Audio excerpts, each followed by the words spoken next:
Why Startup Hubs Work October 2011.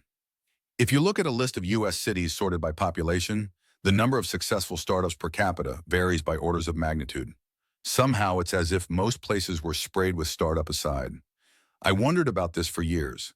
I could see the average town was like a roach motel for startup ambitions. Smart, ambitious people went in, but no startups came out. But I was never able to figure out exactly what happened inside the motel, exactly what was killing all the potential startups. A couple weeks ago, I finally figured it out. I was framing the question wrong. The problem is not that most towns kill startups. It's that death is the default for startups, and most towns don't save them. Instead of thinking of most places as being sprayed with startup aside, it's more accurate to think of startups as all being poisoned, and a few places being sprayed with the antidote. Startups in other places are just doing what startups naturally do: fail. The real question is, what's saving startups in places like Silicon Valley?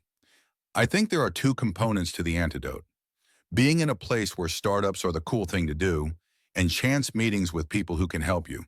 And what drives them both is the number of startup people around you. The first component is particularly helpful in the first stage of a startup's life, when you go from merely having an interest in starting a company to actually doing it. It's quite a leap to start a startup. It's an unusual thing to do, but in Silicon Valley it seems normal.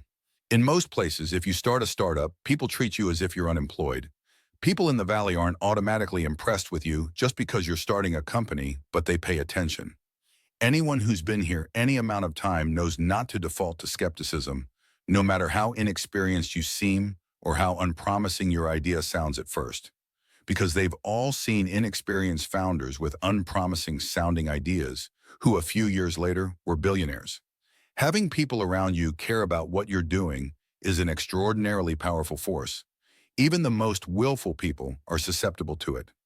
About a year after we started Y Combinator, I said something to a partner at a well-known VC firm that gave him the mistaken impression I was considering starting another startup. He responded so eagerly that for about half a second I found myself considering doing it. In most other cities, the prospect of starting a startup just doesn't seem real. In the Valley, it's not only real, but fashionable. That no doubt causes a lot of people to start startups who shouldn't. But I think that's okay. Few people are suited to running a startup, and it's very hard to predict beforehand, which are, as I know all too well from being in the business of trying to predict beforehand, so lots of people starting startups who shouldn't is probably the optimal state of affairs. As long as you're at a point in your life when you can bear the risk of failure, the best way to find out if you're suited to running a startup is to try it. The second component of the antidote is chance meetings with people who can help you. This force works in both phases, both in the transition from the desire to start a startup to starting one, and the transition from starting a company to succeeding. The power of chance meetings is more variable than people around you caring about startups, which is like a sort of background radiation that affects everyone equally, but at its strongest, it is far stronger. Chance meetings produce miracles to compensate for the disasters that characteristically befall startups.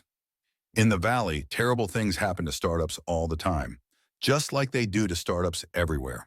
The reason startups are more likely to make it here is that great things happen to them too.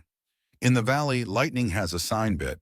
For example, you start a site for college students and you decide to move to the Valley for the summer to work on it.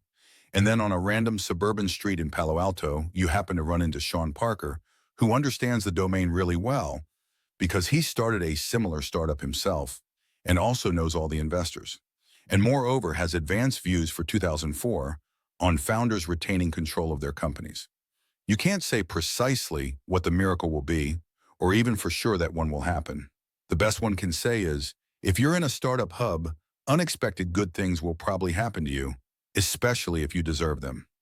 I bet this is true even for startups we fund. Even with us working to make things happen for them on purpose rather than by accident, the frequency of helpful chance meetings in the Valley is so high that it's still a significant increment on what we can deliver. Chance meetings play a role like the role relaxation plays in having ideas. Most people have had the experience of working hard on some problem, not being able to solve it, giving up and going to bed, and then thinking of the answer in the shower in the morning.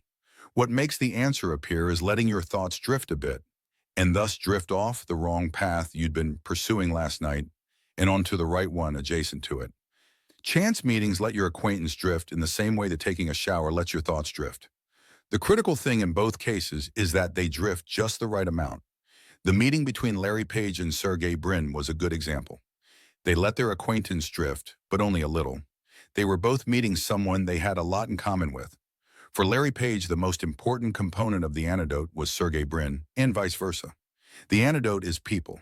It's not the physical infrastructure of Silicon Valley that makes it work, or the weather, or anything like that. Those help get it started, but now that the reaction is self-sustaining, what drives it is the people.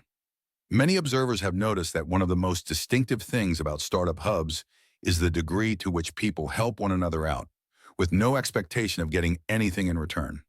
I'm not sure why this is so. Perhaps it's because startups are less of a zero-sum game than most types of business. They are rarely killed by competitors. Or perhaps it's because so many startup founders have backgrounds in the sciences, where collaboration is encouraged. A large part of YC's function is to accelerate that process. We're a sort of valley within the valley, where the density of people working on startups and their willingness to help one another are both artificially amplified. Both components of the antidote, an environment that encourages startups and chance meetings with people who help you, are driven by the same underlying cause: the number of startup people around you. To make a startup hub, you need a lot of people interested in startups. There are three reasons. The first, obviously, is that if you don't have enough density, the chance meetings don't happen. The second is that different startups need such different things, so you need a lot of people to supply each startup with what they need most. Sean Parker was exactly what Facebook needed in 2004. Another startup might have needed a database guy or someone with connections in the movie business. This is one of the reasons we fund such a large number of companies, incidentally. The bigger the community, the greater the chance it will contain the person who has that one thing you need most. The third reason you need a lot of people to make a startup hub is that once you have enough people interested in the same problem, they start to set the social norms. And it is a particularly valuable thing when the atmosphere around you encourages you to do something that would otherwise seem too ambitious. In most places, the atmosphere pulls you back toward the mean. I flew into the Bay Area a few days ago. I notice this every time I fly over the valley. Somehow you can sense something is going on. Obviously, you can sense prosperity in how well kept a place looks. But there are different kinds of prosperity. Silicon Valley doesn't look like Boston or New York or LA or DC. I tried asking myself what word I'd use to describe the feeling the valley radiated, and the word that came to mind was optimism. I'm not saying it's impossible to succeed in a city with few other startups, just harder. If you're sufficiently good at generating your own morale, you can survive without external encouragement. WuFu was based in Tampa, and they succeeded. But the WuFus are exceptionally disciplined. Incidentally, this phenomenon is not limited to startups. Most unusual ambitions fail unless the person who has them manages to find the right sort of community. Starting a company is common, but starting a startup is rare. I've talked about the distinction between the two elsewhere, but essentially a startup is a new business designed for scale. Most new businesses are service businesses, and except in rare cases, those don't scale. As I was writing this, I had a demonstration of the density of startup people in the valley. Jessica and I bicycled to University Ave in Palo Alto to have lunch at the fabulous Oran's Hummus. As we walked in, we met Charlie Cheever sitting near the door. Selena Tobacowala stopped to say hello on her way out. Then Josh Wilson came in to pick up a takeout order. After lunch, we went to get frozen yogurt. On the way, we met Rajat Suri. When we got to the yogurt place, we found Dave Shen there. And as we walked out, we ran into Yuri Sagalov. We walked with him for a block or so, and we ran into Muzamil Zaveri, and then a block later, we met Aiden Sinkoot. This is everyday life in Palo Alto. I wasn't trying to meet people. I was just having lunch.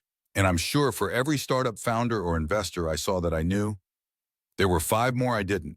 If Ron Conway had been with us, he would have met 30 people he knew.